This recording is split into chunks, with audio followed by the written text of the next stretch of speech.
Hello, everybody, and welcome to River Tree Christian School. Today, we are going to go over our first Torah portion study session. And there is no better way to start off our study session other than looking over the Hebrew alphabet. So, as we know, the Torah was originally written in Hebrew. As we understand it today, we can see it with this block letter type of style. And the Hebrew language is very important in understanding the essence in which the Torah, the Old Testament, including the writings and the prophets, are written, the essence of what is being written. So not the letter, but the spirit behind the letters. So we are going to look over the 22 letters of the Hebrew alphabet. And the first thing that is important to mention is that the Torah, the letters of the Torah, the letters of Hebrew, have a great significance with one of our first notable patriarchs, Abraham. So as the story goes, it was Abraham who really did a intensive study of the Hebrew language. As we know Abraham to be a loving, kind, just, righteous individual, there is many documentations that have come out that also suggest that Abraham was what we can consider a scientist, one who observes the outside world in order to understand God and the universe.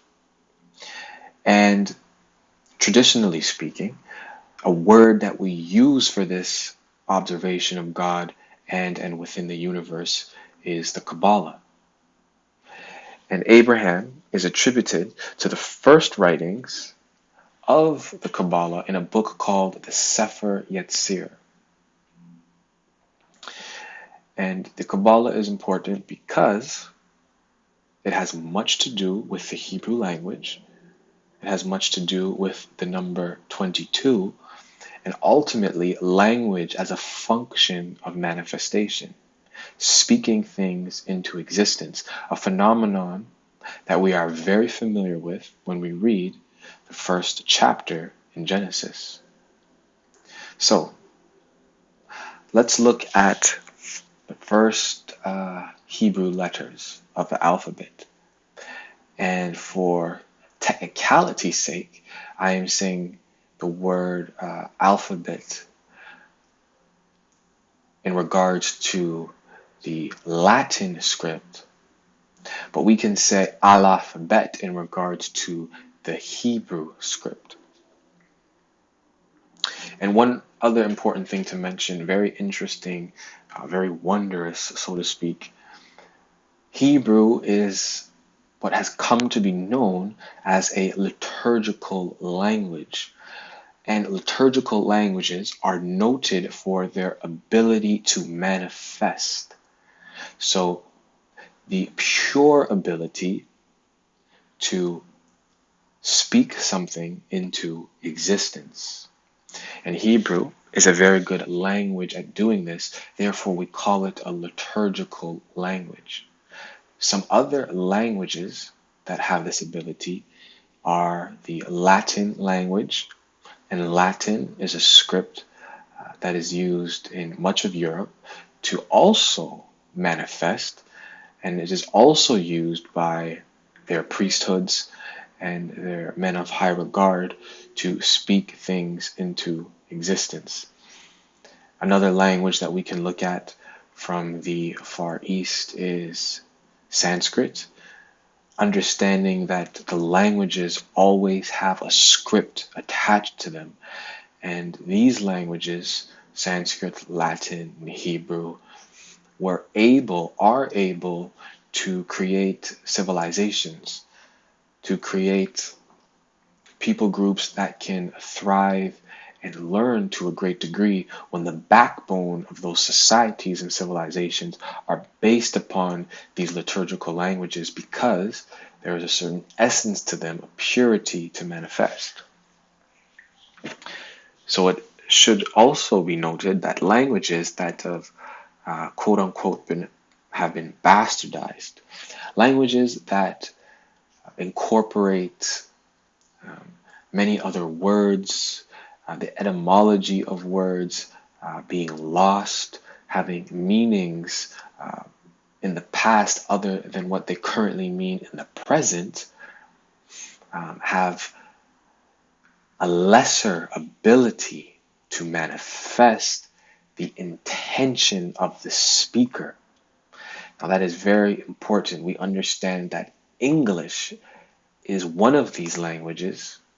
English has many words, it has many functions that are borrowed from words that are not necessarily akin to its script. However, it doesn't mean to say that English is not a language that cannot manifest. Indeed, it can. The intention will always supersede the activity or the word being said. However, it is important that when we are manifesting, there is a purity that comes forth when the script itself being spoken is in its purest form, i.e., Hebrew. So let us first look at these 22 letters. It's important to note again that this number 22 has a affinity, a correspondence, if you will, with the 22 chromosomes in the human body. 22 is a significant number. The 23rd chromosome is one that differentiates the male and the female. But the essential building blocks of life are within the 22 chromosomes. So there are 22 letters, and each letter is a small packet of information that has the ability to create the world as we see it. We can say that everything that has been spoken into existence, metaphorically, has God's fingerprints on it. So when you observe God's creation, there is an aspect of that creation in which you can see the nature of the Creator. So we have this significance of the number 22, and we're going to look at this photo here. And I apologize for the lesser than stellar visuals. However, it will get across how that 22 is broken down into 3 categories. There are 3 mothers, 7 doubles, and 12 simples. And these categories are made manifest or visible on this image right here called the Kabbalistic Tree of Life. So depending on how one connects those 10 spheroids that we observe on this Kabbalistic Tree of Life, we can visibly see the separation of these 3 categories. And that is something that will definitely need further explanation for one who is not familiar with the Kabbalistic Tree of Life. But for now, before we begin to increase in complexity, we will begin with that which is simple, which is understanding that the 22 letters of the Hebrew alphabet are broken down into 3 categories. Now let's define those 3 categories. The first category is the 3 mothers: air, water, and fire. As we can see, Aleph is representative, represents the air. Mem represents the water, and that is Shin represents the fire. Now, these are 3 of what we commonly understand as the 4 elements. Now, the schematic of the Kabbalah, when I say the science of the Hebrews, the high priests and Abraham, is a bit different than the four elements that many of us in the Western world have come to understand. Let us perhaps say five, more specifically, are in existence. We have the heavens, air, water, fire, and earth. Those five elements, so to speak, are a more exact way of understanding the elements of creation. Now, these three mothers are significant because air, water, and fire are patterns that we see consistently throughout creation in regards to how they are stacked against each other or in proximity with one another. For an example, when we look at the human body, I can get a picture of this Adam Kadmon, the Temple of Solomon, for we are the temple. Fire resides in the head. So think about the nervous system and the headquarters of the nervous system. The headquarters of the nervous system reside in our brain, in our head. And the nervous system runs off of something we can say is akin to electricity. And this, or these, are our impulses in the body. And this is symbolic, representative of, corresponding to the element fire. It is a phenomenon within human beings that we are drawn to fire. Fire is the first thing that we are made aware of when it is within our setting. So it is similar also to when we look at a human being, when we look at a person. When we look at a person, the first thing that we notice is their face. And in this dimension of the invisible, but still yet visible, we notice a person because their face is symbolic of fire. We see things oftentimes because of this dynamic from the top down. So note that the letter Shin is representative of fire, and this is correspondent with a person's head. As we go down the body from the top to bottom, we enter the element air, and air is right in our thorax. Let's say our chest, rather. Because thorax would include, well, I think thorax is the right word, actually. Thorax. Our thorax, which houses the lungs. Our rib cage, which houses the lungs and the heart.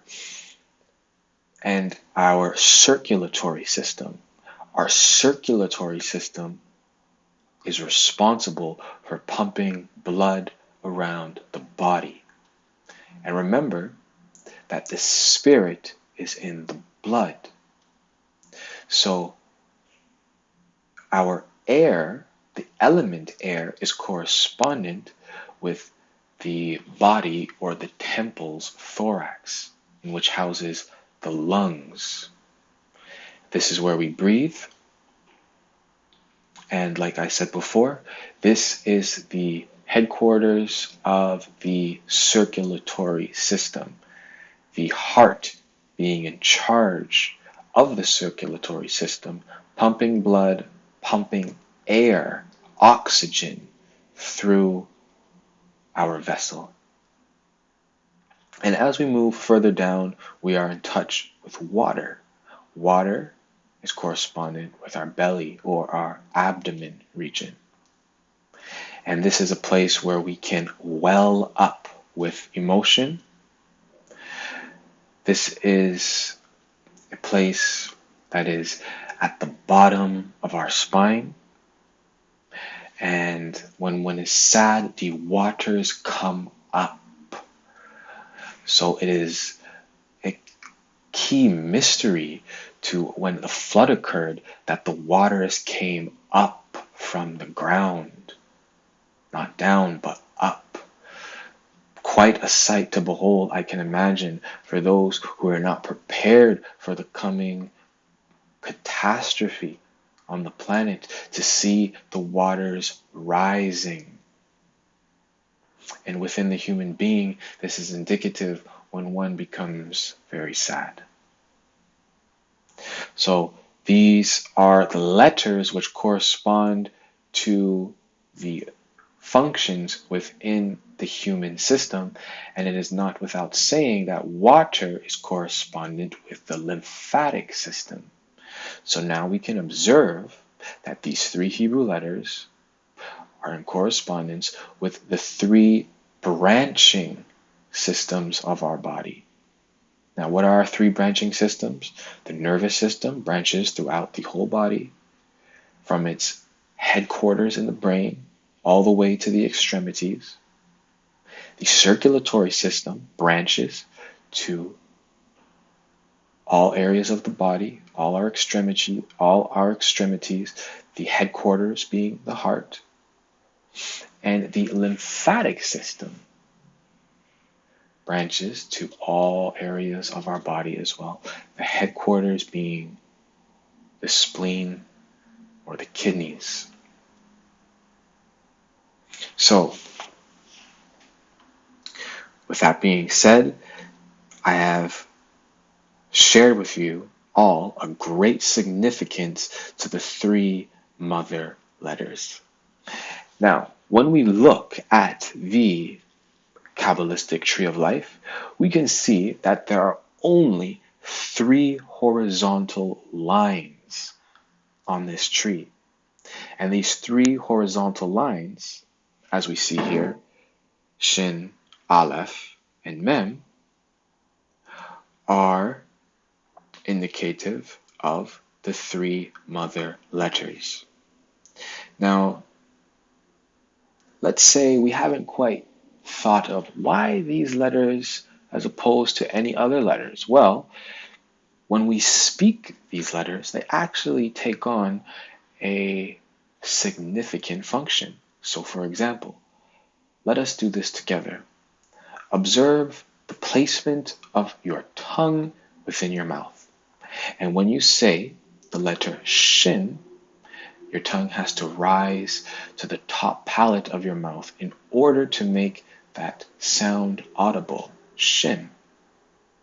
When you say Aleph to create the Ah sound, your tongue has to sit in between the top and the bottom of your mouth. Ah, your tongue is not resting on the floor of your mouth nor the roof, it is right in the middle. So that is why the Aleph, the Ah, is the center of the Shin and the Mem. Now, in conclusion, when we say the word Mem, our tongue sits at the bottom of our mouth. And this, of course, is indicative with water. And as we continue to grow in complexity of our understanding, we can see that fire has a tendency upwards, air has a tendency to be neutral, and water has a tendency downwards. So this is an understanding of the functions of the human body. There is a natural force which rises up, and that is fire. There is a natural force which makes its way down, and that is water. So those are in a detailed understanding the significance of the Aleph, the Shin, and the Mem. So we now move on to our 7 doubles. And these are letters that can be pronounced either hard or soft. So, for example, the bet can be pronounced with a strong b sound or a softer r sound, as in a V. So it is often seen when we pronounce the word David. We say that that's actually the Vav sound. But the B has the capability to be soft within words.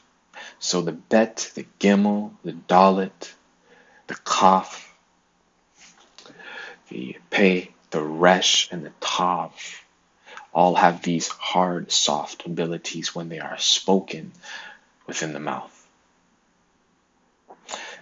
So also with significance with the seven is the, how do we say, septenary, or just groups of seven are very prominent in the creation of heaven and earth. So for example, we have the seven planets or wandering stars, celestial bodies that move against the fixed background, or what is also known as the firmament. And these other seven ideas, like, let's see, poverty in its contrast, wealth, or war in its contrast, peace.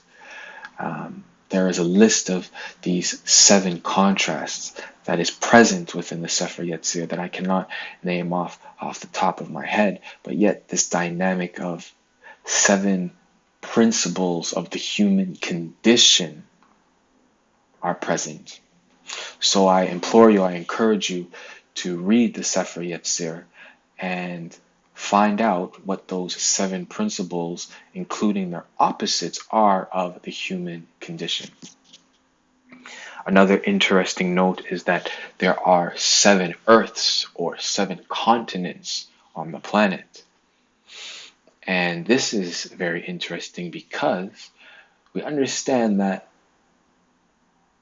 we are bound by the boundless. I got this from one of Killer Priest's songs, The Magnificent Interview. But when understanding the planet, we know that God took the water and put it into one place, and the earth arose. But now when the earth split, and this is my insight, it seems as if there was a particular volume to the water on the planet that when the land had split, it would precisely expose 7 planets, 7 Earths, 7 lands above the water's surface. Now, this 7 is significant in many other ways. You need only to look into the world you live in to see how special the number 7 is and where it makes itself known in your observations of life. And lastly, the number 12, we have the 12 months in a year, the 12 sons of Jacob, 12 astrological signs, the way that 12 splits into 3 and then can create the 4 corners of the world. 12 is very significant. 12 systems of the human body. And these are letters that are only pronounced one way. So there is no alternative pronunciation for these letters. And that's why they are called the 12 symbols. Now, when we look at the Kabbalistic Tree of Life, we can see that there are exactly 3 horizontal lines. There are 7 vertical lines.